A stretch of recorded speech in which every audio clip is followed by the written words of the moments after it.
Bonjour à tous. Bonjour à toutes et à tous. Je suis Mohamed Aït Chama, responsable de la visite médicale chez le groupe M2I Promo Plus Pharma. Et je vous remercie d'être présent avec nous à ce webinaire qui est le troisième d'une série que le groupe M2I Promo Plus Pharma vous propose pour assurer ses engagements d'accompagnement de ses partenaires dans cette conjoncture particulière. Le thème, comme vous le savez, c'est le reflux gastro-œsophagien, prise en charge et actualité thérapeutique. Et pour en débattre, nous avons le plaisir et l'honneur d'avoir avec nous professeur Fouad Haddad, que vous connaissez et qui est professeur d'enseignement supérieur à la faculté de médecine et de pharmacie de Casablanca. Bien évidemment, une séance questions-réponses aura lieu après l'intervention du professeur. Donc, merci de noter vos questions sur le chat qui s'affiche à droite de votre écran. Et après l'intervention du professeur Haddad, il se fera un plaisir de répondre à vos questions. Donc, sans tarder, je vous souhaite une excellente conférence et je cède la parole à professeur Haddad. Merci. Professeur.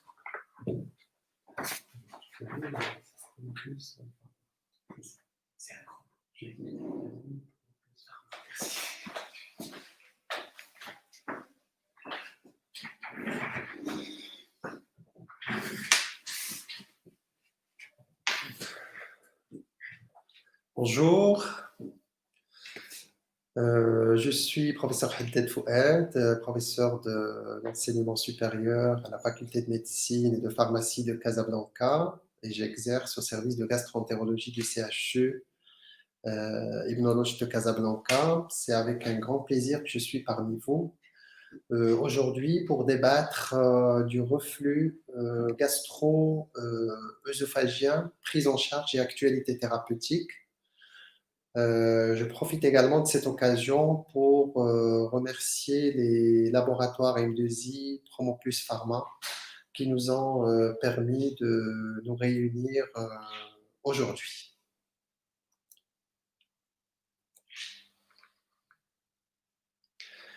Alors, comment on peut définir d'abord un reflux gastro-œsophagien? Donc, un reflux gastro-œsophagien est défini comme un passage d'une partie du contenu gastrique dans l'œsophage. Ce qu'il faut savoir, c'est qu'il existe deux types de reflux gastro-œsophagien. Un reflux gastro-œsophagien physiologique, qui est un reflux qui est caractérisé par le fait que c'est un reflux qui est bref, qui survient juste après le repas. C'est un reflux également qui est asymptomatique et qui ne s'accompagne pas de lésions au niveau de l'œsophage. Contrairement au reflux pathologique, c'est un reflux qui est répété, c'est un reflux également qui est prolongé dans le temps, c'est un reflux qui est symptomatique et qui s'accompagne de lésions au niveau de l'œsophage qui porte le nom d'œsophagite.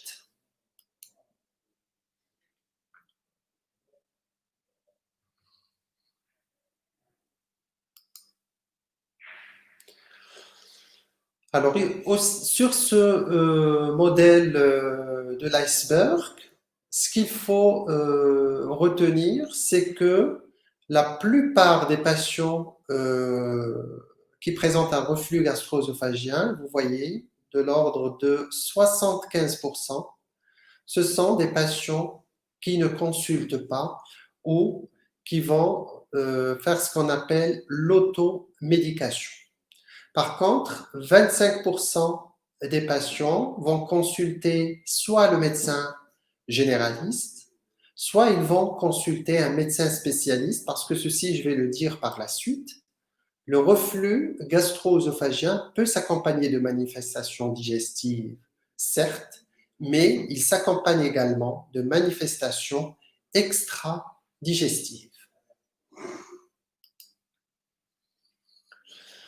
Alors, sur le plan épidémiologique, ce qu'il faut savoir, c'est que la prévalence du reflux gastro-œsophagien au niveau de la population occidentale, alors si on prend le pyrosis touche 20 à 40% de la population adulte. Alors, parmi cette population adulte, 10% vont présenter des épisodes de reflux une fois par semaine et 5% de la population vont présenter un épisode quotidien de reflux gastro-œsophagien.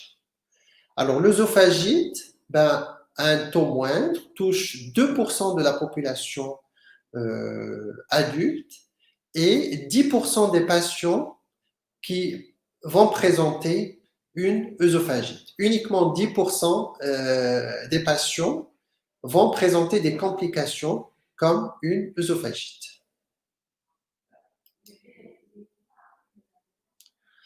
Alors, sur le plan physiopathologique, ce qu'il faut retenir, c'est que le reflux gastro-œsophagien est un reflux qui est, sur le plan physiopathologique, il y a plusieurs facteurs qui interviennent. Donc, on peut parler d'une physiopathologie multifactorielle.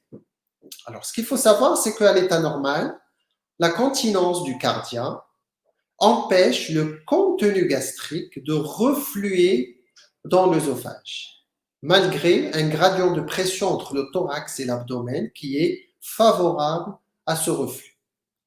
Et plusieurs éléments interviennent dans la continence. Le plus important, et ce qui est très important à retenir, c'est ce sphincter inférieur de l'œsophage. Et l'intégrité de la barrière anatomique est aussi indispensable. Alors, à côté de ce sphincter inférieur de l'œsophage, il y a également d'autres facteurs qui sont très importants dans l'apparition des symptômes et la survenue des lésions d'œsophagite. Et à partir de ces mécanismes physiopathologiques où émanent quelques possibilités thérapeutiques. Alors, parmi ces facteurs, il y a des anomalies de la motricité œsophagienne et gastrique, l'agressivité du matériel de reflux et l'altération de la résistance de la muqueuse œsophagienne. Et donc, c'est une muqueuse qui résiste peu à l'acidité gastrique. Alors ici, sur ce schéma, vous voyez les différents facteurs qui sont impliqués dans la survenue du reflux gastro-œsophagien. C'est pour ça qu'on parle d'une physiopathologie multifactorielle. Et le plus important, c'est cette défaillance du système anti-reflux. Alors, à côté de cette défaillance du système anti-reflux, comme je l'ai bien dit, il y a la sécrétion acide qui va agresser l'œsophage, qui va entraîner des lésions d'œsophagie. Il y a des anomalies de la contraction œsophagienne, des relaxations gastriques excessives et une vidange gastrique qui est ralentie. Et donc, cette vidange gastrique ralentie va augmenter l'acidité au niveau de l'estomac et va être responsable du reflux gastro-œsophagien. Alors ici, sur ce schéma, c'est pour vous montrer l'importance de ce système anti-reflux. Alors, ce qu'il faut retenir de ce schéma, c'est que le système anti-reflux est constitué par le sphincter inférieur de l'œsophage, que vous voyez ici. Ce sphincter inférieur de l'œsophage est constitué de muscles lisses, ou ce qu'on appelle le sphincter interne. Et puis le sphincter externe est constitué par les piliers du diaphragme et qui est constitué par du muscle strié.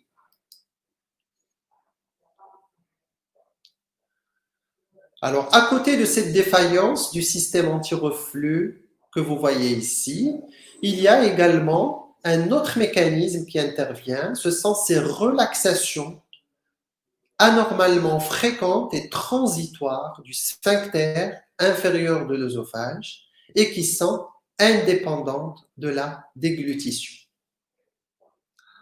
Ce qu'il faut savoir sur ces relaxations transitoires du sphincter inférieur de l'œsophage, c'est qu'ils sont à l'origine du reflux physiologique et de la majorité du reflux pathologique.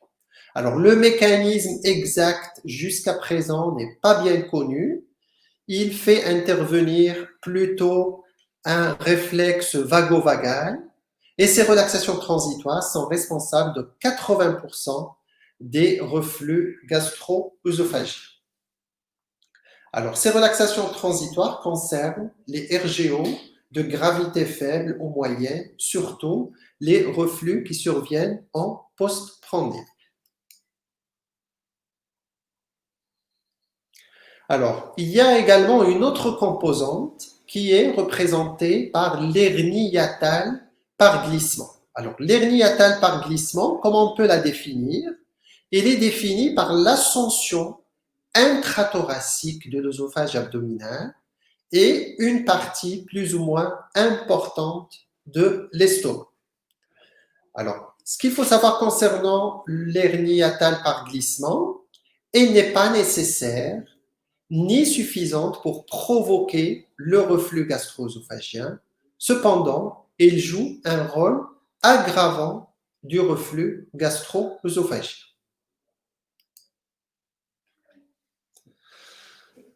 Alors, d'autres facteurs favorisant également le reflux gastro-œsophagien, représentés par différents facteurs que vous voyez ici. Il y a tout ce qui est gras, le tabac, une alimentation trop épicée, le café, alors tout ce qui est acide, du chocolat, les anti-inflammatoires non stéroïdiens, mais également cette position, la position penchée en avant ou la position décubitus permet également de favoriser le reflux gastro-œsophagien. Alors, un autre élément également, c'est l'obésité et la grossesse, ce qui explique la survenue du reflux gastro-œsophagien chez la femme enceinte, surtout durant le 3e trimestre de grossesse.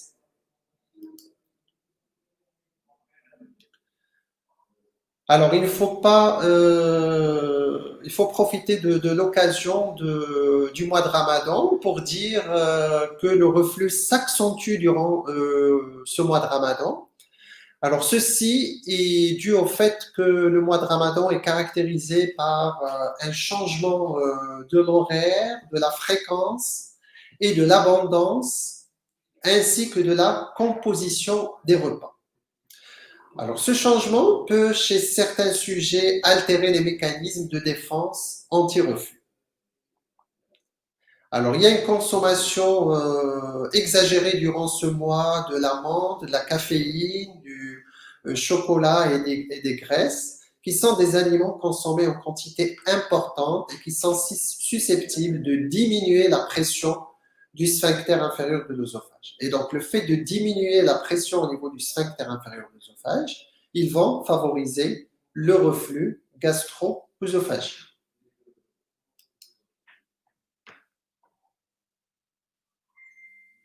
Alors, durant ce mois également, il y a une consommation excessive d'un certain nombre d'aliments.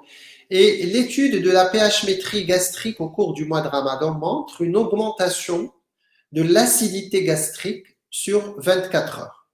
Alors, cette sécrétion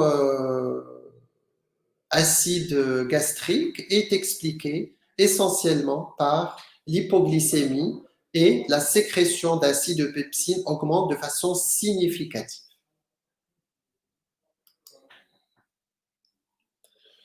Alors, après ce bref rappel physiopathologique où il faut retenir essentiellement la physiopathologie du reflux qui est une physiopathologie qui est multifactorielle et le facteur principal qui intervient est la défaillance du sphincter inférieur de l'œsophage. Et à côté de ce facteur, il y a également d'autres facteurs qui vont intervenir à côté d'un certain nombre de facteurs favorisant le reflux. Alors, pour répondre à la question, quels sont les symptômes du reflux gastro-œsophagien?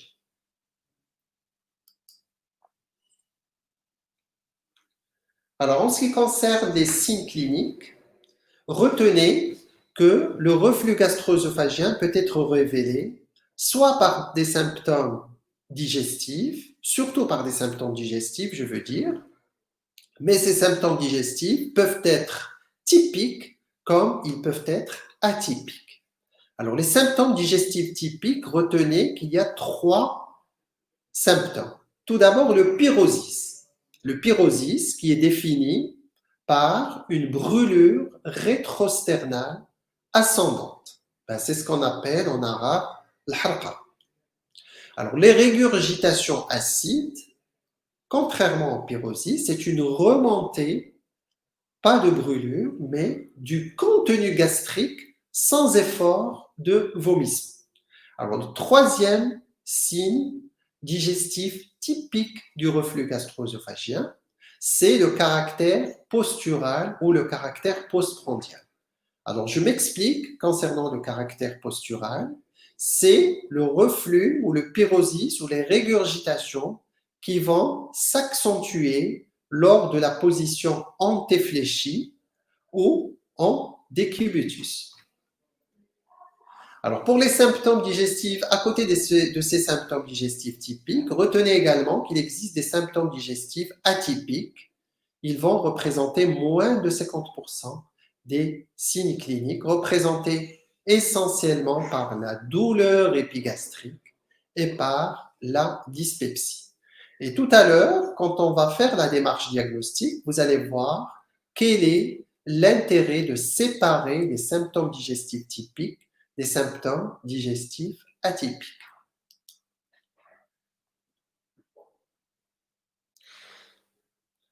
Alors, cette plaque est très importante à retenir. Elle représente les signes d'alarme à rechercher systématiquement en cas de reflux gastro-œsophagien. Pourquoi il faut rechercher ces signes d'alarme? Parce que dès qu'il y a la présence d'un de ces signes d'alarme, il faut absolument réaliser une fibroscopie digestive haute pour retenir pas pour retenir le diagnostic du reflux gastro-œsophagien, mais pour éliminer d'autres pathologies, notamment la pathologie néoplasique ou la pathologie cancéreuse. Alors, ces signes d'alarme sont représentés par un amaigrissement, l'existence d'une odynophagie. Alors, odynophagie, je m'explique, c'est quoi? C'est un passage douloureux des aliments au niveau de l'œsophage. La dysphagie, qui est un problème de progression du bol alimentaire au niveau de l'œsophage. Alors, parmi les signes d'alarme également, il y a l'hémorragie digestive ou l'existence d'une anémie. Les autres signes d'alarme sont représentés par l'altération de l'état général ou la découverte d'une masse abdominale à l'examen clinique.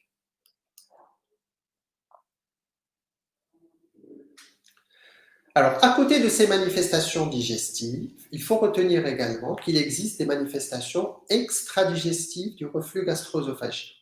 Alors, ces manifestations extradigestives sont des manifestations qui sont trompeuses et en fait, le patient va partir chez un spécialiste autre que le gastro-entérologue.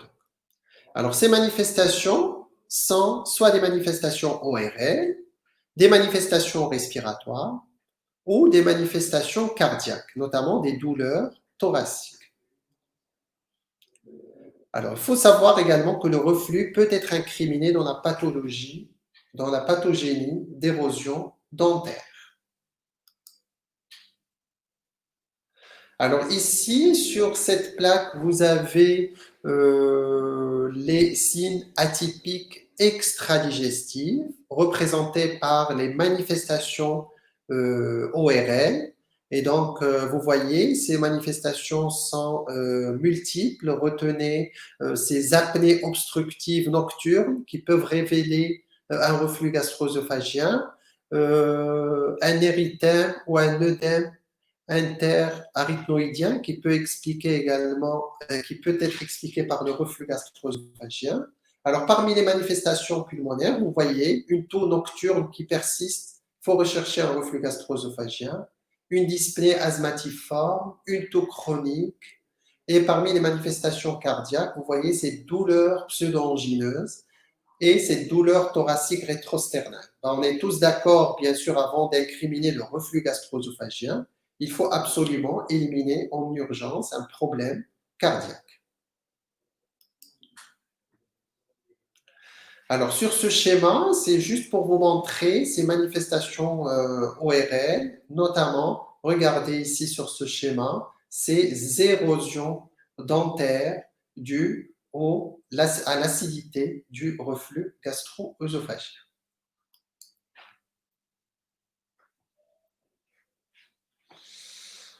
Alors, à partir de ces signes digestifs typiques et de ces signes digestifs atypiques, nous allons voir comment on fait le diagnostic positif et sur quel argument du reflux gastro-œsophagien.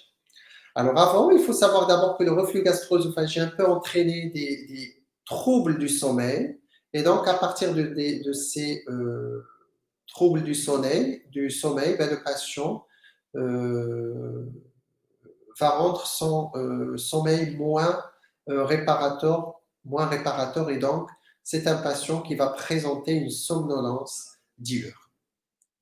Alors, des veillées nocturnes excessives au cours du mois de Ramadan, il faut savoir que ces veillées excessives peuvent aggraver les troubles du sommeil chez les patients reflueurs, ce qui retentit encore de façon significative sur la qualité de vie. Ça, on va le dire par la suite. Il faut savoir que les patients reflueurs ont une qualité de vie très perturbée.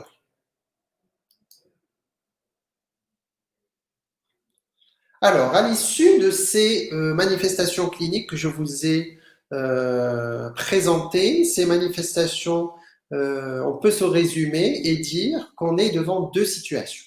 Soit on est devant des manifestations cliniques typiques qui sont représentées par le pyrosis, par les régurgitations et par le syndrome postural. Alors, ces manifestations typiques sont spécifiques dans 90% des cas. Donc, spécifiques dans 90% des cas, ça veut dire que quand on a ces signes cliniques, ça nous permet de retenir, on n'a pas besoin d'examen complémentaire, de diagnostic du reflux gastro-œsophagien. Alors, les manifestations cliniques atypiques sont représentées par les manifestations digestives et des manifestations extradigestives. Les manifestations digestives sont ces douleurs épigastriques, ces nausées, ces éructations qui rentrent dans le cadre de la dyspepsie. Et les manifestations extradigestives, je le répète encore une fois, 3 types de manifestations extradigestives. Des manifestations extradigestives ORL, pharyngite, laryngite à répétition, des manifestations respiratoires, représentées par ces taux nocturnes, par ces infections pulmonaires à répétition, et des manifestations cardiaques avec ces crises pseudo-angineuses, sans oublier parfois des manifestations stomatologiques représentées par des érosions dentaires, des caries dentaires et des gingivites. Alors, après vous avoir montré comment on fait le diagnostic du reflux gastro-œsophagien, c'est-à-dire les éléments cliniques, retenez ces manifestations digestives. Dans les manifestations digestives, il y a des manifestations digestives typiques et des manifestations digestives atypiques, et il y a des manifestations extradigestives. Maintenant, je vais essayer dans les plaques qui suivent, vous montrer comment on fait le diagnostic d'un reflux gastro-œsophagien. Alors, le premier examen, l'examen le plus important, est représenté par la fibroscopie digestive haute.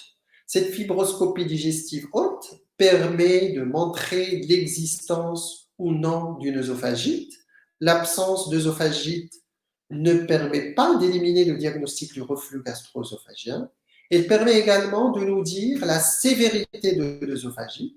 Et je vais vous montrer qu'on se base sur un certain nombre de classifications endoscopiques, comme ça, les gastro-entérologues parlent le même langage quand ils décrivent des lésions de reflux gastro-œsophagien ou des lésions d'œsophagite. Alors, la fibroscopie permet également de mettre en évidence les complications du reflux gastro-œsophagien dont je vais vous parler tout à l'heure. Alors, il faut savoir que seules les érosions ou les ulcérations permettent d'affirmer le diagnostic du reflux gastro-œsophagien. Alors, il faut savoir en matière de reflux gastro-œsophagien que les biopsies œsophagiennes ne sont pas nécessaires. Quand on a des lésions typiques d'œsophagite, on n'a pas besoin de faire de biopsie pour confirmer le diagnostic. Et que chez 30 à 50%, vous voyez, presque la moitié des patients reflueurs, ce sont des patients qui ne présentent pas de lésions. Alors, les lésions d'œsophagite ne sont présentes que chez 30 à 50% des patients reflueurs. Alors, tout ceci pour dire, et c'est important à retenir, que l'absence d'œsophagite n'exclut pas le diagnostic du reflux gastro-œsophagien. Alors ici, c'est trop détaillé, mais en fait, juste pour vous expliquer qu'il y a plusieurs classifications pour l'endoscopie digestive, comme ça tout le monde parle le même langage. Alors il y a cette classification de Savary-Miller et qui classe les lésions d'œsophagite en soit un érythème, soit des lésions qui sont confluentes mais qui ne sont pas circonférentielles, ou des lésions confluentes et circonférentielles, ou le stade 4, le grade 4, c'est le fait de l'existence de lésions d'ulcères, de lésions de sténose ou des lésions d'endobrachéosophage. L'endobrachéosophage, je reviendrai tout à l'heure quand je vais parler des complications. Alors, il y a une autre classification également, présentée par la classification de Los Angeles. Alors ici, quelques images endoscopiques pour vous montrer cette classification de Savary. Alors, regardez ici, vous avez un œsophage qui est tout à fait normal. Alors ici, le stade 1, c'est le stade de l'érythème. Vous voyez, juste un érythème. Alors, le stade 2, c'est le stade de l'existence d'ulcérations. Ce sont des ulcérations qui sont linéaires et qui ne sont pas circonférentielles. Alors, le stade 3, vous voyez, regardez ces ulcérations. C'est ce que vous voyez en blanc, là. Regardez, ce sont des ulcérations qui sont, regardez, ils sont confluentes et ils sont circonférentiels. Vous voyez, les ulcérations communiquent entre eux et puis ils occupent toute la circonférence de l'œsophage. Et puis le stade 4, le stade de complication, retenez, ici vous avez un ulcère au niveau du cardia. Ici, vous avez carrément une sténose œsophagienne. Et puis, à un stade beaucoup plus avancé, vous avez les lésions d'endobrachyœsophage.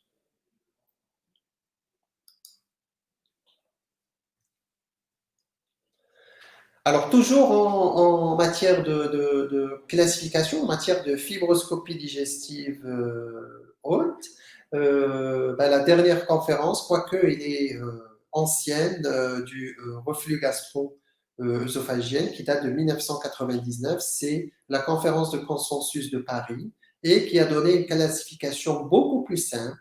C'est une classification où on classe les lésions d'œsophagite en œsophagite non sévère, en œsophagite sévère ou en œsophagite compliquée. Alors, toujours la fibroscopie digestive haute, son intérêt également, c'est de ne pas passer à côté d'autres affections digestives. Et l'autre affection digestive qui nous préoccupe le plus est représentée par le cancer de l'estomac ou le cancer de l'œsophage. La fibroscopie digestive haute, nous allons le voir tout à l'heure dans l'arc décisionnel, doit être réalisée chez des patients qui présentent un reflux gastro-œsophagien et qui sont âgés de plus de 50 ans. Alors, même s'ils sont des signes digestifs typiques, il faut réaliser la fibroscopie pour ne pas passer à côté d'une pathologie cancéreuse. Et puis, la fibroscopie digestive haute trouve son indication dans les formes résistant au traitement symptomatique ou qui récidivent dès son arrêt. Alors, ici, pour répondre, quand est-ce qu'il faut faire une fibroscopie digestive haute? Alors, la fibroscopie digestive haute, retenez qu'elle est réalisée ou indiquée dans 5 situations que vous voyez ici. Chez un patient qui présente des signes de reflux gastro-œsophagien et qui est âgé de plus de 50, il faut absolument faire la fibroscopie. Chez un patient qui présente des signes d'alarme, je vous rappelle ces signes d'alarme que nous avons vus tout à l'heure et qui sont représentés par l'altération d'état général, par l'amaigrissement, par l'existence d'une anémie, par l'existence d'une hémorragie digestive, par l'existence d'une dysphagie ou d'une odynophagie. Alors là également, il faut absolument réaliser la fibroscopie digestive. Alors, devant l'existence de symptômes atypiques, et dans ce cas, la fibroscopie sera réalisée à visée diagnostique, en cas d'échec d'un traitement initial qui est bien conduit, et bien sûr, dans le cadre du bilan préopératoire d'un reflux gastro-œsophagien, malgré que actuellement, on opère de moins en moins les patients qui présentent le reflux gastro-œsophagien devant l'efficacité des moyens médicamenteux.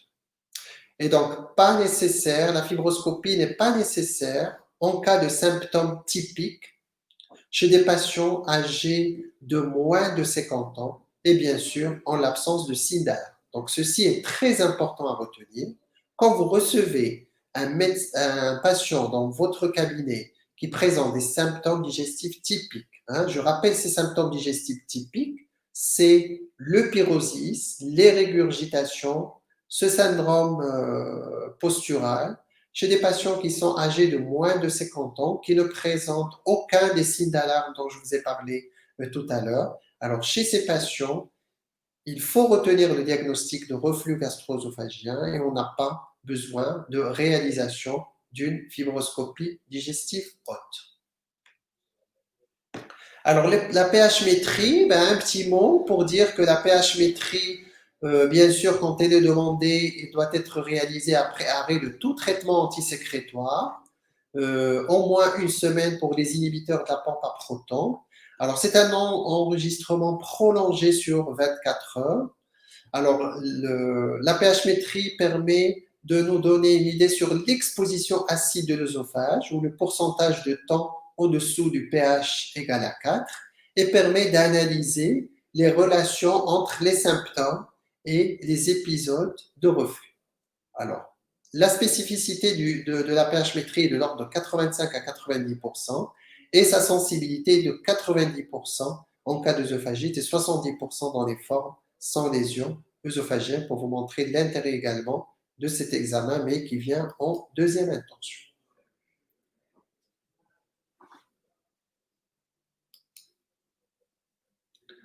Alors voilà, ici pour montrer un petit peu la pH-métrie, à travers une sonde qui est introduite par le nez, qui est reliée à un boîtier. Alors ce boîtier que le patient va garder pendant 24 heures permet de mesurer le pH au niveau de l'œsophage. Et à chaque fois que le patient présente des signes cliniques, notamment le pyrosis ou les régurgitations, à ce moment-là, il peut appuyer sur un bouton et là, on peut voir est-ce que le moment où le patient a présenté des symptômes correspond à la période où le pH est inférieur à 4.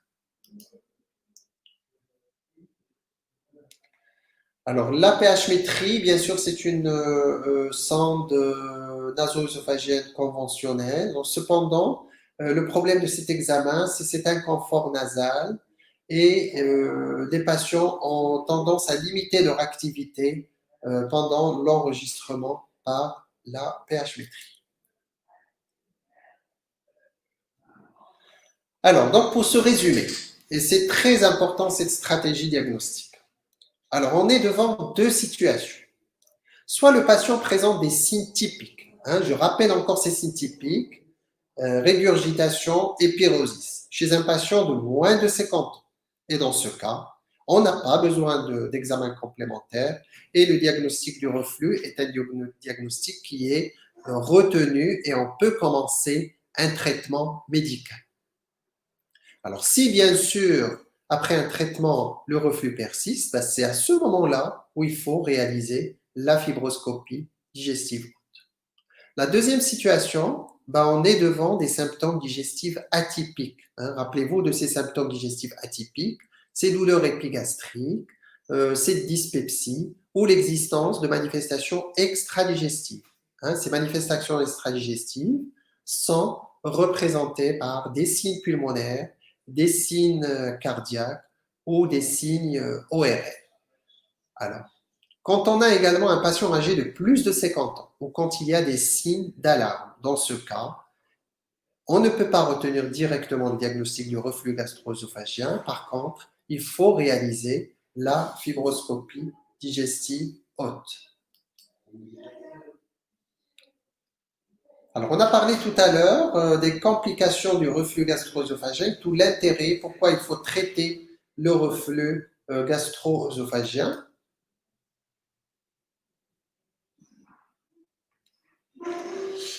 Alors, pour l'hémorragie, pour la première complication est l'hémorragie digestive. Hein. Là, vous voyez, ces ulcérations ou ces lésions d'œsophagite, ils peuvent parfois devenir plus profondes et saigner. Donc, ces saignements peuvent se manifester soit par des hématémèses, soit par des mélénas.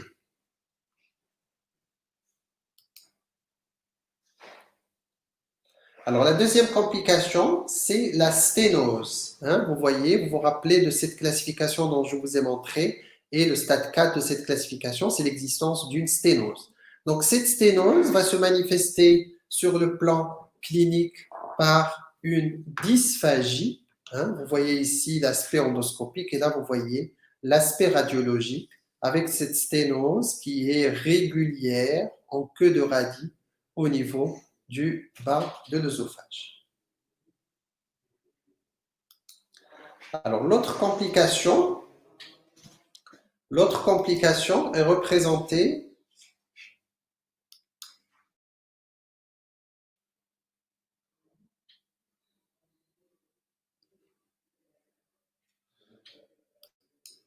alors je n'arrive pas à définir les images.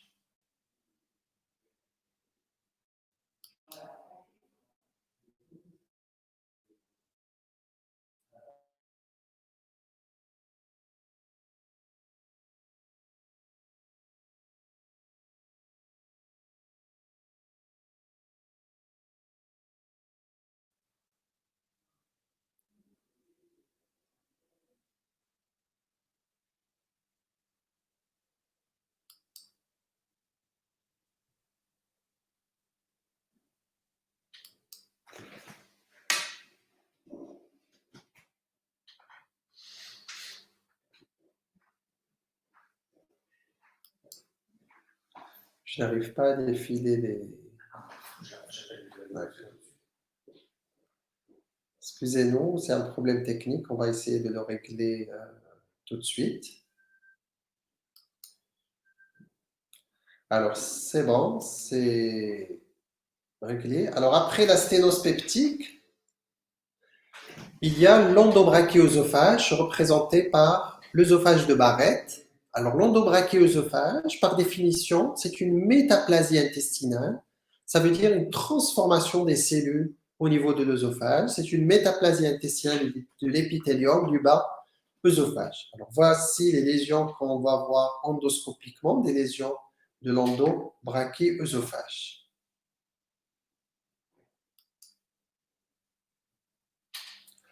Alors, l'endobrachioœsophage, pourquoi c'est grave? Pourquoi ça représente une lésion précancéreuse? Parce qu'on voit ici, sur ce schéma, que la métaplasie intestinale peut évoluer vers la dysplasie. Tout d'abord, c'est une dysplasie de bas grade pour devenir par la suite une dysplasie de haut grade et devenir par la suite un adénocarcinome.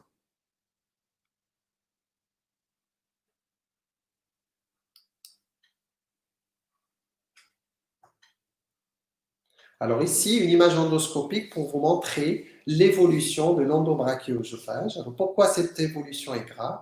Parce que l'endobrachioœsophage peut évoluer vers un adénocarcinome du bas œsophage. Et là, vous voyez le processus tumoral bourgeonnant au niveau du bas œsophage.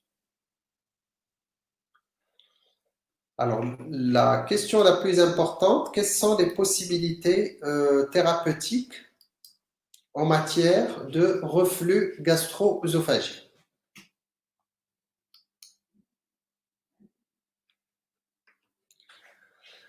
Alors, quel est le traitement idéal du reflux gastro-œsophagien? Un traitement idéal du reflux gastro-œsophagien, c'est un traitement qui va permettre tout d'abord le soulagement rapide et complet des symptômes, avec un retour à une qualité de vie normale. Je l'ai dit durant mon introduction, que les patients qui présentent un reflux gastro-œsophagien, généralement, ce sont des patients qui ont une qualité de vie très altérée. Le deuxième objectif du traitement du reflux gastro-œsophagien, c'est un traitement qui doit permettre la cicatrisation des lésions, notamment ces lésions d'œsophagite que je vous ai montré tout à l'heure. Et puis, c'est un traitement qui doit être efficace à long terme.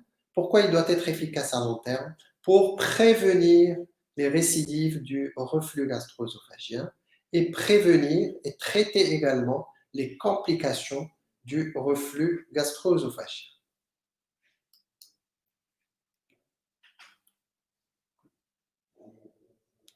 Alors, quelles sont les différentes possibilités thérapeutiques? Alors, vous voyez ici les armes thérapeutiques, vous voyez, ce sont des armes thérapeutiques multiples, hein. Ça peut aller des règles hygiéno-diététiques, alors la place également des alginates dans le traitement du reflux gastro-œsophagien, et puis les inhibiteurs de la pompe à protons, les prokinétiques, et puis nous allons voir également quelle est l'indication du traitement endoscopique et quel est le traitement quand est-ce qu'on peut opérer ces patients qui présentent un reflux gastro-œsophagien, bien sûr sans oublier les inhibiteurs de la pompe à protons qui jouent un rôle très important dans le traitement du reflux gastro-œsophagien. Alors, commençons tout d'abord par ces règles hygiéno-diététiques. Alors, ces règles hygiéno-diététiques sont réparties entre mesures posturales et mesures diététiques. Alors, les mesures posturales, il faut bien sûr, on a dit que dans les signes cliniques, il y a ce syndrome postural. Ce syndrome postural est représenté par l'aggravation des lésions lors de la position antéfléchie et lors de la position en décubitus. Donc, bien sûr, logiquement, il faut éviter les positions antéfléchies et éviter le décubitus postprandial. Il faut préconiser la surélévation de la tête du lit par des cales de 15 à 20 cm de hauteur, hein, qu'il faut placer sous le lit. Et bien sûr, sur le plan pratique, c'est très difficile d'assurer cette mesure posturale. Alors, bien sûr, il faut ne pas porter de vêtements qui sont trop serrés. Alors, pour les mesures diététiques, il faut l'allongement du délai entre le repas et le coucher, au moins à 2 heures. Alors ça, on le conseille chez tous les patients qui présentent un reflux gastro-œsophagien. Et puis, pour savoir ces règles hygiéno-diététiques, rappelez-vous du schéma que je vous ai montré dans la physiopathologie, les facteurs favorisants du reflux gastro-œsophagien.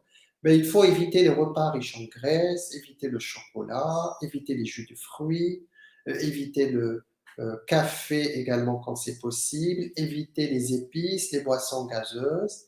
Et puis, en cas de surcharge pondérale, il faut un régime hypocalorique pour réduire un petit peu le poids. Mais il faut savoir qu'aucun régime strict de principe n'est justifié en matière de reflux gastro-œsophagien.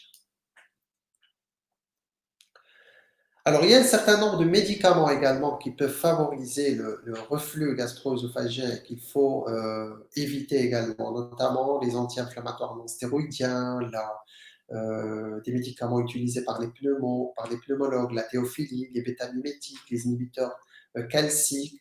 Alors, la progestérone explique un petit peu le reflux gastro-œsophagien qui est accentué chez la femme enceinte durant le troisième trimestre de grossesse du fait d'une hyperprogestéronémie. Alors après ces règles hygiéno-diététiques, bien sûr, il y a les médicaments topiques. Alors les médicaments topiques sont représentés essentiellement par les alginates. Alors les alginates qui ont une efficacité symptomatique. Symptomatique, ça veut dire qu'ils agissent sur le pyrosis, sur les régurgitations, mais ils n'ont pas d'action ni curative ni préventive sur les lésions d'œsophagite. Alors, ce sont des médicaments qui peuvent être pris à la demande ou après les repas. Bien sûr, à la demande quand ces épisodes de reflux sont très fréquents ou après les 3 principaux repas. Alors, les antiacides permettent de neutraliser l'acidité œsophagienne et gastrique. Et les alginates. Alors, les alginates, comment ils agissent, les alginates? Les alginates, ils vont former un gel visqueux.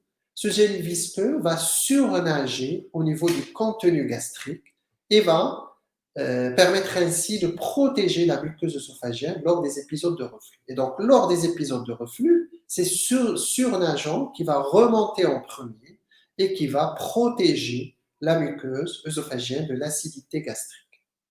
Il y a également cette notion de poche acide gastrique. Cette poche acide gastrique, c'est un film d'acide nouvellement sécrété au-dessus du bol alimentaire et qui est mis en évidence 20 minutes après les repas. Et donc, les alginates, leur action, c'est qu'ils vont permettre de neutraliser ce film d'acide ou cette poche acide gastrique et donc qui va réduire la survenue de symptômes liés au reflux postprandial. Alors ici, j'ai trouvé ce travail très intéressant, ce travail récent, vous voyez, qui date de 2020 et qui étudie l'alginate de magnésium dans le reflux gastro-œsophagien. C'est une étude randomisée, multicentrée qui a été réalisée chez les enfants. Et en fait, l'objectif de cette étude, c'est d'évaluer l'efficacité de l'alginate de magnésium dans la réduction des régurgitations chez les enfants. Et donc, pour vous résumer un petit peu, ce qui a été retenu de ce travail, c'est que l'alginate de magnésium permet de réduire les symptômes du reflux gastro-œsophagien chez les enfants. Alors ici, un autre travail qui a montré que l'alginate, le traitement par l'alginate est efficace dans le traitement du reflux, dans les symptômes du reflux gastro-œsophagien. Alors ici, c'est une méta-analyse que vous voyez ici. Et donc, voilà. Alors, ce qu'on peut vous montrer ici, regardez, vous avez des patients qui ont pris le placebo et des patients qui ont pris des alginates. Vous avez les différentes études. Et donc, ces études ont montré que cette méta-analyse est plutôt, comme vous voyez ici, en faveur des alginates qui donnent des résultats, bien sûr, qui ont montré leur efficacité, qui ont donné des résultats meilleurs que le placebo. Alors ici, c'est une étude qui a montré, qui a comparé les inhibiteurs de la pompe à protons aux anti-H2 dans le soulagement des symptômes tout d'abord du reflux gastro-œsophagien et dans la cicatrisation des œsophagites. Et bien sûr, ces études ont montré la supériorité des inhibiteurs de la pompe à protons par rapport aux anti-H2 dans le traitement du reflux gastro-œsophagien, aussi bien dans la cicatrisation que dans le soulagement des symptômes. Alors, les gastrokinétiques, est-ce qu'il y a une place aux gastrokinétiques? Alors, le fait d'introduire ces médicaments dans l'arsenal thérapeutique du reflux gastro-œsophagien résulte en fait de cette physiopathologie, de ces mécanismes physiopathologiques que je vous ai montrés tout à l'heure. Et donc, parmi les facteurs favorisants, il y a un retard de la vidange gastrique. Et donc, ces médicaments permettent en fait d'accélérer la vidange gastrique, mais vous voyez que l'effet de ces gastrokinétiques est un effet qui est nul, c'est un effet qui est modeste, c'est un effet qui est transitoire. Donc, ce sont des médicaments qui n'ont pas montré d'efficacité dans le reflux gastro-œsophagien, notamment le méthoclopramide et la domperidone. Alors, il y avait un médicament qui avait montré son efficacité, c'était le cisapride, mais c'est un effet en fait qui est modeste, mais c'est un médicament qui a été complètement retiré du marché du fait des complications cardiovasculaires qu'engendre ce médicament. Et donc, pour le traitement du reflux gastro-œsophagien, retenez trois axes de progrès. Le traitement médical, et puis je dirais quelques mots concernant le traitement endoscopique et le traitement chirurgical du reflux gastro-œsophagien. Alors, les inhibiteurs de la pompe à protons. Alors, les inhibiteurs de la pompe à protons, ben, je ne vous apprends rien pour vous dire qu'ils sont multiples actuellement. Vous les connaissez, l'oméprazole, les oméprazoles, le lansoprazole, le rabéprazole, le pantoprazole. Alors, c'est un médicament qui est efficace aussi bien à court qu'à long terme sur les symptômes et les lésions du reflux gastro-œsophagien. Et c'est un médicament qui est bien toléré. Alors, le traitement médical, ben, tout dépend. On peut administrer la moitié dose, comme on peut administrer la dose complète dans le traitement du reflux gastro-œsophagien. Alors, les études ont montré que quand le but du traitement est la cicatrisation des œsophagites, quand on donne un IPP à pleine dose, il donne des résultats meilleurs que la moitié dose. Et donc, ce qu'il faut retenir, c'est quand il y a des lésions d'œsophagite, il faut donner l'IPP à pleine dose. Par contre, dans le traitement symptomatique du pyrosis sans œsophagite, bien sûr, en plus de l'administration de l'alginate, il faut donner un inhibiteur de la pompe à protons, mais les études ont montré aussi bien la moitié dose que la pleine dose donnent les mêmes résultats, donc il faut se contenter au début de la moitié dose.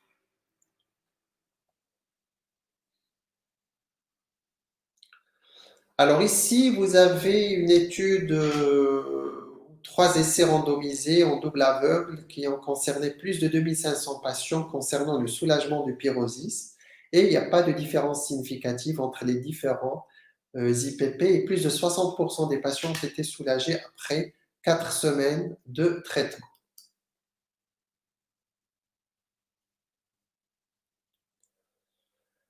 Alors, ici, pour résumer un petit peu les différents médicaments, hein, l'efficacité des traitements. Alors, vous avez vu, je ne l'ai pas fait exprès, mais pratiquement, je n'ai pas parlé des anti-H2, parce que les anti-H2, vu leurs effets secondaires, ce sont des médicaments pratiquement qui ne sont plus utilisés actuellement.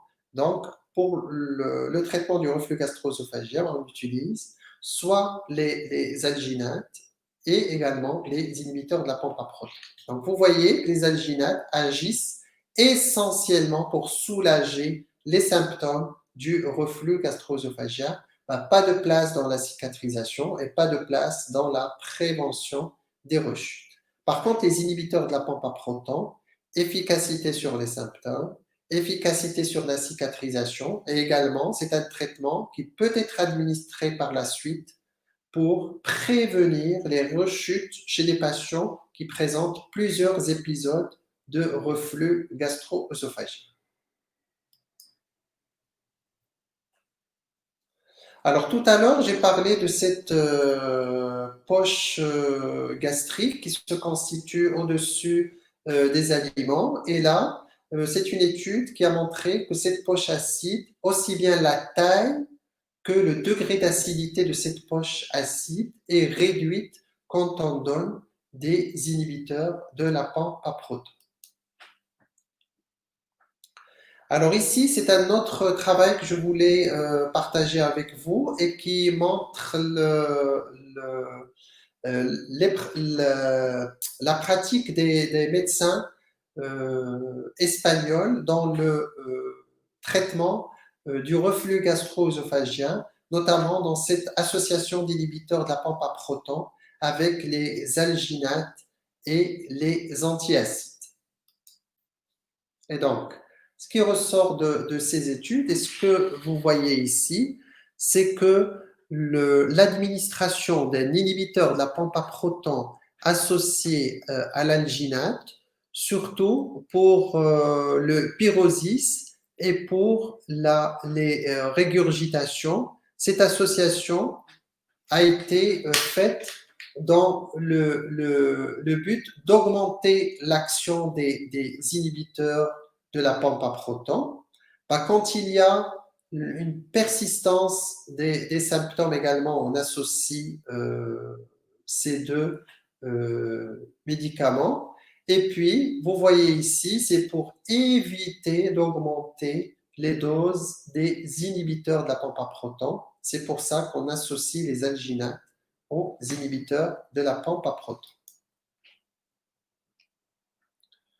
Alors ici également, nous avons vu la pratique de ces médecins espagnols dans l'association de l'inhibiteur de la pompe à proton avec les alginates.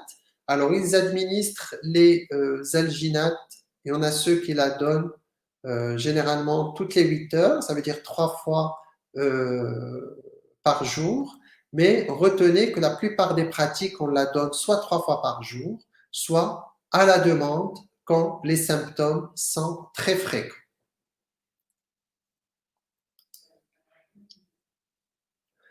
Alors, un petit mot concernant le traitement chirurgical. Le traitement chirurgical du reflux gastro-œsophagien, c'est un traitement qui va permettre en fait de reconstituer une barrière anti-reflux. Vous avez vu ici, vous avez 2 techniques pour reconstituer cette barrière anti-reflux.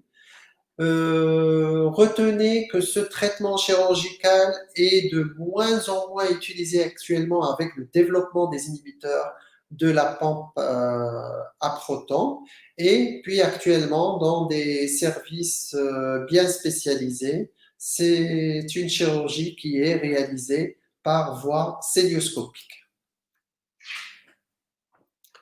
Alors, après avoir vu les différentes possibilités thérapeutiques, alors quelle stratégie adopter devant un patient qui présente un reflux gastro-œsophagien?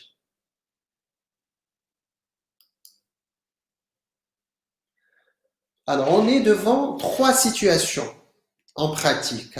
Alors, la première situation, c'est un patient qui présente un reflux gastro-œsophagien typique. Je rappelle ce reflux gastro-œsophagien typique, pyrosis, régurgitation, et ces signes qui vont s'accentuer à l'antéflexion et au décubitus dorsal, chez des patients âgés de moins de 50 ans et qui ne présentent aucun signe d'alarme. Deuxième situation, ce sont des patients qui présentent un reflux gastro-œsophagien typique, mais soit qu'ils présentent des signes d'alarme, soit ce sont des sujets qui sont âgés de plus de 50 ans. Et la troisième situation, ce sont des patients qui présentent des manifestations atypiques, soit des manifestations respiratoires, soit des manifestations cardiaques, soit des manifestations ORL.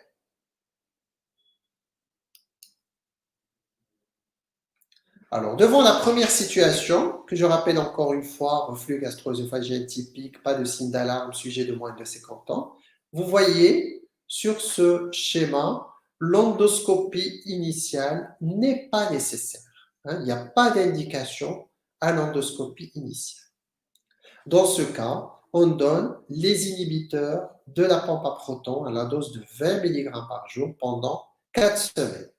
Alors, le but des inhibiteurs de la pompe à proton, c'est le traitement des symptômes et la cicatrisation de l'œsophagite. Et les alginates, leur intérêt, c'est de permettre de soulager les patients. Alors, soit que le patient répond au traitement et dans ce cas, on peut arrêter le traitement après, soit que les patients sont en échec thérapeutique et dans ce cas, à ce moment-là, c'est l'indication de la réalisation de la fibroscopie digestive. Deuxième situation, c'est un reflux gastro-œsophagien typique chez un sujet âgé de plus de 50 ans ou avec l'existence de SINDANA. Dans ce cas, on est d'accord, d'après cette présentation, qu'il faut réaliser une fibroscopie digestive. Donc, cette fibroscopie est nécessaire. Et là, nous serons devant deux situations. Pas d'œsophagite ou une œsophagite non sévère. Dans ce cas, il faut donner l'inhibiteur de la pompe à protons pendant 4 semaines.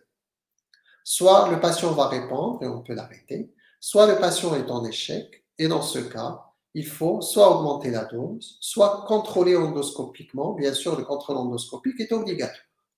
Chez des patients qui présentent une œsophagite sévère ou la présence de complications, je rappelle ces complications, c'est cette sténose œsophagienne, cette hémorragie digestive haute, cette endobrachie œsophage. Dans ce cas, il faut multiplier la dose. Il faut doubler plutôt, il faut doubler la dose.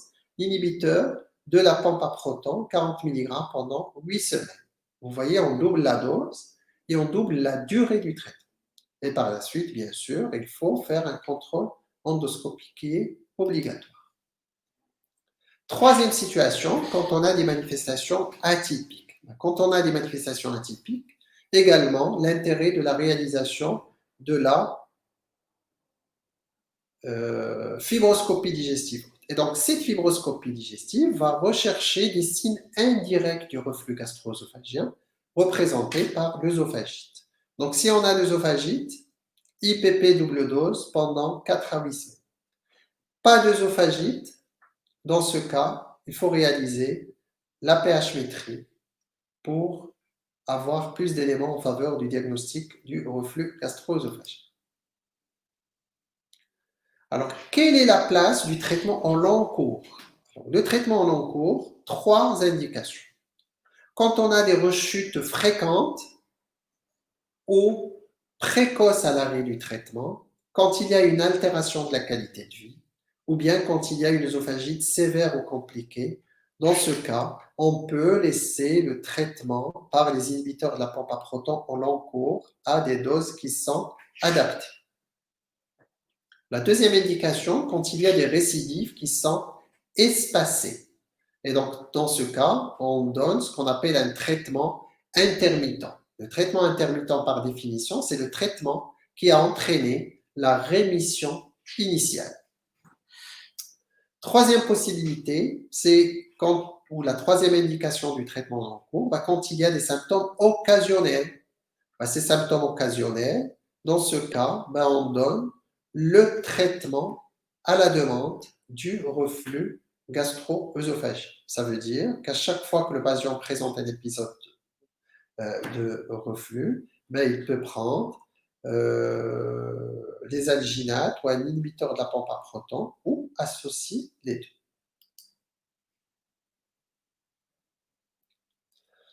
Alors ici, j'ai voulu partager avec vous ces recommandations, notamment le traitement symptomatique du reflux gastro-œsophagien sans œsophagite. Il n'y a pas d'œsophagite. Et donc, là, devant le reflux gastro-œsophagien sans œsophagite, dose quotidienne, bien sûr, dans ce cas, les alginates auront un effet sur les symptômes, mais on peut donner également les différents inhibiteurs de la pompe à protons, mais on les donne à moitié dose pendant 4 semaines.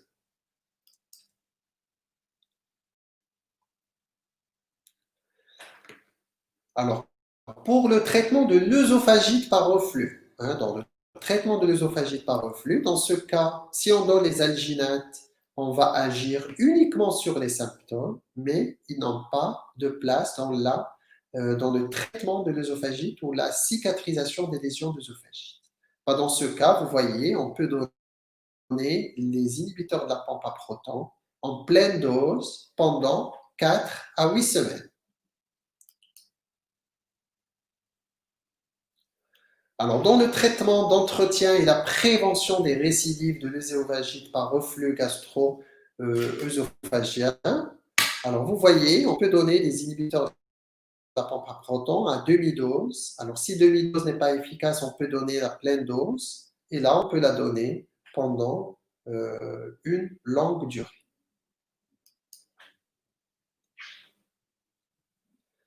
Alors, un petit mot concernant le traitement endoscopique. Le traitement endoscopique, c'est un traitement qui est préconisé essentiellement dans le traitement des sténoses œsophagiennes. Vous voyez, les sténoses œsophagiennes. Donc, à travers l'endoscopie, on fait passer soit la dilatation par ballonnet, soit la dilatation par bougie. Vous voyez ici, vous avez différentes tailles de bougies. Et donc, ça permet de dilater cette sténose œsophagienne. Et bien sûr, le traitement des sténoses, en plus du traitement endoscopique, c'est un traitement qui associe également les inhibiteurs de la pompe à proton. Alors, le traitement de l'endobrachie œsophage, alors on est devant deux situations. Alors, pas de dysplasie ou de dysplasie de bas grade. Alors, les inhibiteurs de la pompe à proton ou le traitement endoscopique. Alors, quand il y a une dysplasie de haut grade confirmée dans ce cas, il faut prendre les choses au sérieux et on peut aller du traitement endoscopique jusqu'au traitement chirurgical.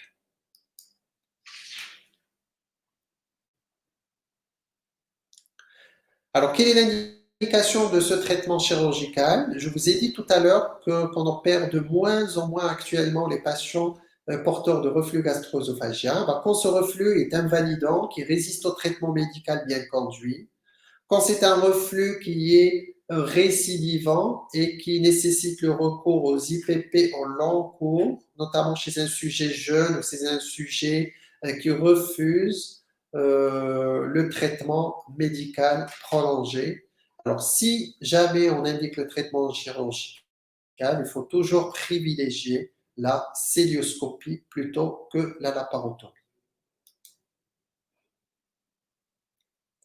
Voilà, pour conclure et dire que le reflux gastro-œsophagien représente une pathologie fréquente, comme ce que je vous ai montré sur les données épidémiologiques. Alors, sa physiopathologie est une physiopathologie qui est multifactorielle, dont le principal facteur qui intervient est cette défaillance du système anti-reflux qui va diminuer la continence du cardiaque qui va permettre le reflux.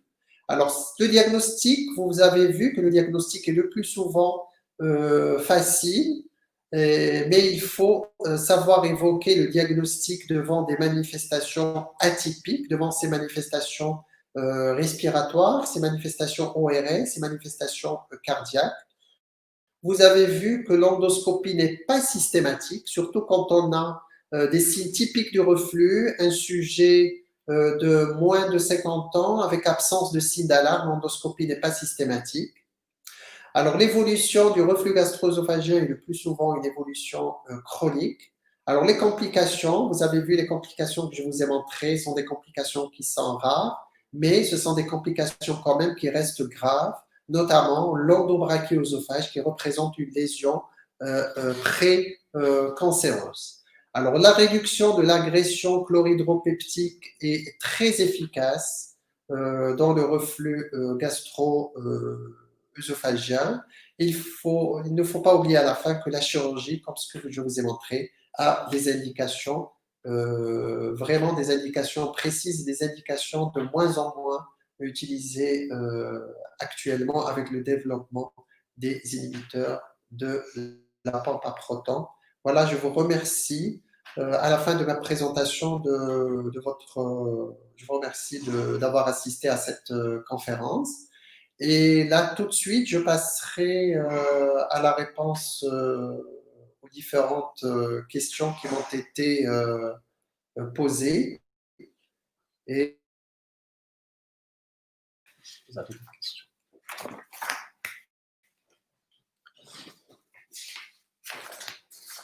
Alors, j'ai eu pas mal de questions. Ben, je vous remercie et qui montrent tout l'intérêt que vous avez porté à ma présentation. Alors, la première question, les inhibiteurs de la pompe à protons au long cours, quel effet secondaire? Alors, ce qu'il faut retenir, c'est que les inhibiteurs de la pompe à protons, à la dose qu'on administre, ça veut dire à la dose à la moitié dose ou à la dose complète en long cours.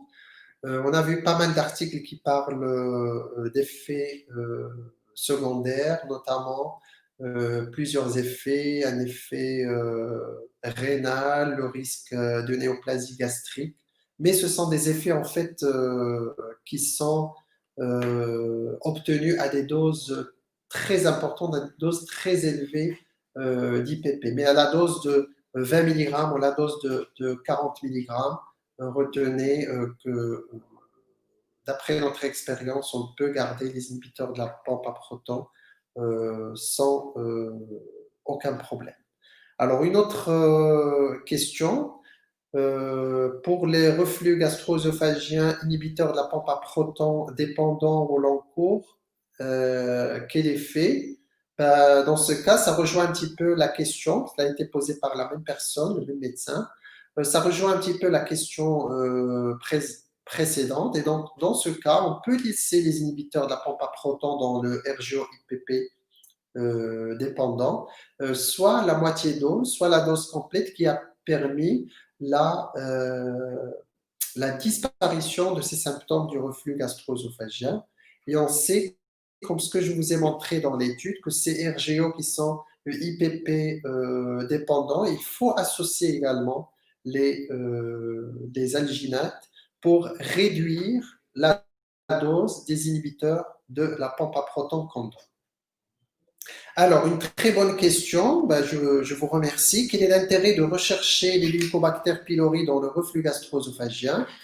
Alors, d'après les dernières recommandations sur la recherche et l'éradication de l'Helicobacter pylori, retenez qu'il n'y a aucune association entre l'Helicobacter pylori et le reflux gastro-œsophagien. Je m'explique. Un patient qui présente un reflux gastro-œsophagien. Alors, durant l'endoscopie, bien sûr, il ne faut pas rechercher l'Helicobacter pylori, mais si jamais les biopsies ont été faites, même si on éradique l'Helicobacter pylori, bien sûr, il faut l'éradiquer pour éviter d'autres complications, mais il ne faut pas s'attendre à une amélioration du reflux gastro-œsophagien après une amélioration du reflux gastro-œsophagien après l'éradication de l'Helicobacter pylori. Alors, y a-t-il un anti-H2 commercialisé au Maroc? Bien sûr, il y en a plusieurs anti-H2 qui sont commercialisés au Maroc. Alors, le rôle des anti-H2, alors retenez qu'actuellement, comme je l'ai dit, on privilégie plus les inhibiteurs de la pompe à protons que les anti-H2 dans le traitement du reflux gastro-œsophagien. Comme je vous ai montré, les inhibiteurs de la pompe à protons donnent des résultats meilleurs avec moins d'effets secondaires. Alors, une autre question très intéressante, qu'en est-il du reflux alcalin dans le reflux gastro-œsophagien? Le reflux alcalin, il ne va pas être mis en évidence par la fibroscopie ou par la pH-métrie, mais plutôt par la pH impédance-métrie. Et là, je n'ai pas voulu entrer dans le détail puisque ce n'est pas le sujet d'aujourd'hui. Et là, et bien sûr, il y a d'autres traitements qui seront efficaces dans le reflux alcalin. Alors, quand est-ce qu'il faut passer la main au chirurgien pour un reflux gastro-œsophagien rebelle aux inhibiteurs de la pompe à protons? Bien sûr, c'est une question qui m'a été adressée par un chirurgien d'Agadir que je remercie. Alors, bien sûr, il ne faut passer la main au chirurgien qu'après avoir tenté tous les traitements médicamenteux, notamment l'inhibiteur de la pompe à protons, l'association d'inhibiteurs de la pompe à protons avec les alginates, et bien sûr, quand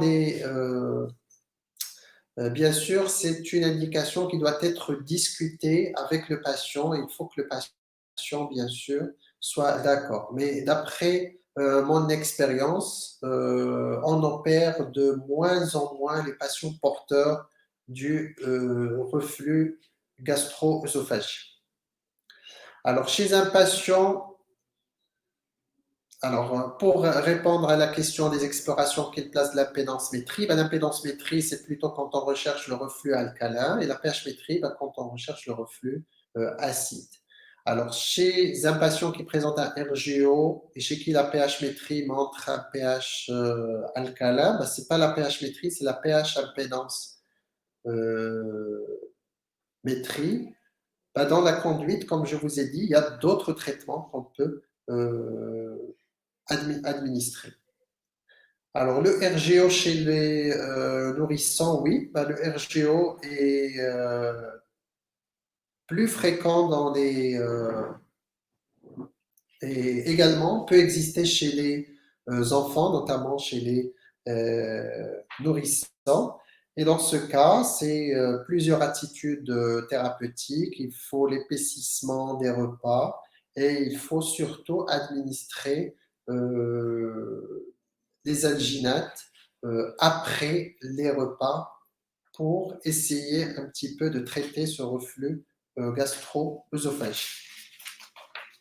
Alors, la place des alginates dans la prévention en matière de traitement par les AINS, non.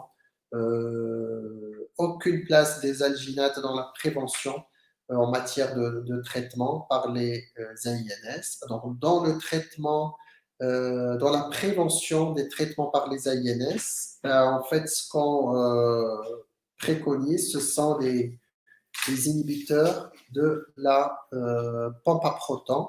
Alors, bien sûr, ces inhibiteurs de la pompe à protons ne sont pas donnés de manière systématique, mais il y a des indications précises où on donne les inhibiteurs de la pompe à protons pour le traitement par les AINS, mais ce n'est pas le thème d'aujourd'hui. Alors, devant un reflux avec des signes typiques, par les antiacides, les IPP, quelle est la durée à ne pas dépasser? Alors, je vous ai dit, hein, on donne un traitement de 4 semaines et on fait l'endoscopie, bien sûr, s'il n'y a pas de réponse au traitement. Alors, chez la femme enceinte, le reflux peut persister durant toute la grossesse. Que proposez-vous? Merci. Ben voilà, ben, parmi les possibilités thérapeutiques chez la femme enceinte, je vous ai dit, surtout durant le 3e trimestre de grossesse, où on peut d'abord commencer par les alginates qui vont essayer de remédier à ce reflux gastro-œsophagien. Et sinon, on peut associer également les inhibiteurs de la pompe à protons. Alors, psychothérapie et RGO, quel avenir prophylactique? Non, je n'ai pas vu de place dans le traitement de la psychothérapie, dans le traitement du reflux gastro-œsophagien, qu'une relation. Alors, une alimentation riche en sucre et en gras aggrave le reflux. Oui, bien sûr, il aggrave. Rappelez-vous, je vous ai montré le schéma où il y a les différentes les facteurs favorisants. Vous avez vu, il y a le sucre, mais il y a également la graisse. Donc, tout ce qui est gras va favoriser le reflux gastro-œsophagien. Donc, il ne faut pas en prendre en grande quantité.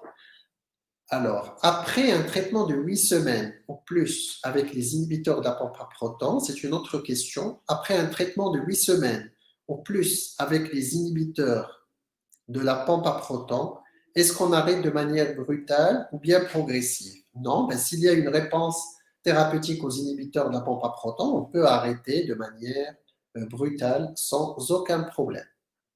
Alors, est-ce que c'est décrit des dépendances aux antiacides, surtout aux IPP? Oui, ben, quand il y a des RGO qui sont fréquentes, qui sont multiples, ben, dans ce cas, on peut garder des inhibiteurs de la pompe à protons.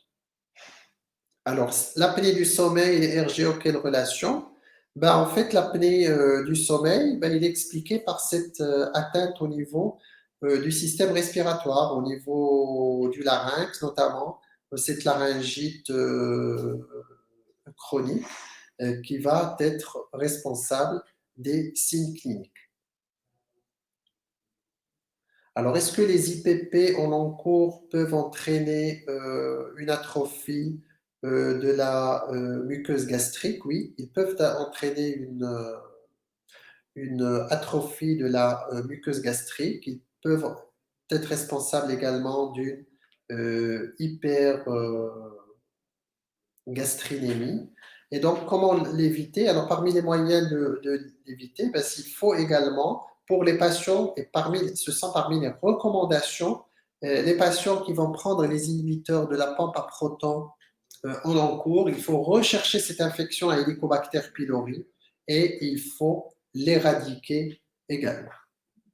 Alors, quels sont les aliments qu'il faut absolument éviter sans tomber dans la dénutrition? Non, on n'est pas au stade de la dénutrition, hein. Ben, les aliments qu'il faut absolument éviter, je vous ai montré ces éléments au schéma que je vous ai montré à la physiopathologie. Ben, il faut éviter le café, il faut éviter la menthe également qui donne un reflux gastro-œsophagien. Donc, il faut prendre le thé sans menthe. Bah, éviter tout ce qui est gras, éviter les jus acides, éviter le café. Alors, qu'est-ce qu'il y a d'autre? Éviter le chocolat. Arrêter de fumer également, ceci aussi favorise le reflux gastro-œsophagien, mais on peut arrêter tous ces éléments sans tomber dans la dénutrition. Voilà, j'espère avoir répondu à toutes vos questions. Je vous remercie. Je remercie également les laboratoires M2I, Promo Plus Pharma, de nous avoir permis de nous réunir aujourd'hui pour discuter de ce thème très intéressant qui est le reflux gastro-œsophagien et je vous remercie de votre attention.